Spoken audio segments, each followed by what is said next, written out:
प्रधानमंत्री नरेंद्र मोदी 29 और 30 अगस्त को इंडिया जापान एनुअल समिट को अटेंड करने टोक्यो जाने वाले हैं और इसके बाद भारत और जापान के रिश्ते एक नए मुकाम पर पहुंच जाएंगे।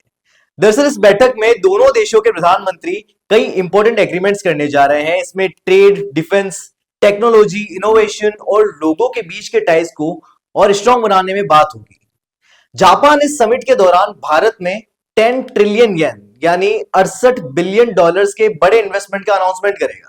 यह इन्वेस्टमेंट अगले 10 साल तक भारत के इंफ्रास्ट्रक्चर, एनर्जी, फार्मा, सेमीकंडक्टर्स और आर्टिफिशियल इंटेलिजेंस जैसे सेक्टर्स में किया जाएगा। इसके साथ ही दोनों देश एक इकोनॉमिक सिक्योरिटी फ्रेमवर्क पर भी काम करने जा रहे हैं, जिसका मकसद होगा क्रिटिकल गुड्स की सप्लाई को सिक्योर करना। इसमें रेयर अर्थ एलिमेंट, सेमीकंडक्टर्स और क्लीन एनर्जी जैसे इंपॉर्टेंट सेक्टर्स शामिल होंगे।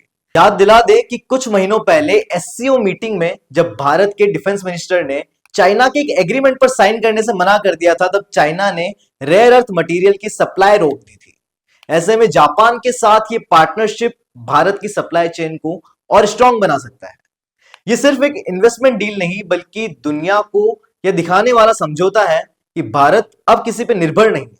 अगर चाइना और अमेरिका भारत पर किसी भी तरह से प्रेशर बनाते हैं तो भारत के पास France, Britain, Australia, Japan, Russia जैसे बड़े देशों का साथ है।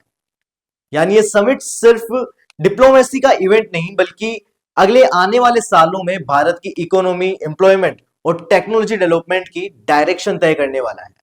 ये एक माइलस्टोन है और ये उन यूट्यूबर्स के सवालों पर भी सीधा जवाब है जो फॉरेन पॉलिसी और एक्सटर्नल अफेयर्स मिनिस्ट्री पर उंगली उठाते आए हैं, क्योंकि भारत की डिप्लोमेसी अब सिर्फ शब्दों तक सीमित नहीं है, बल्कि ग्राउंड पर भी इसके बड़े रिजल्ट दिख रहे हैं।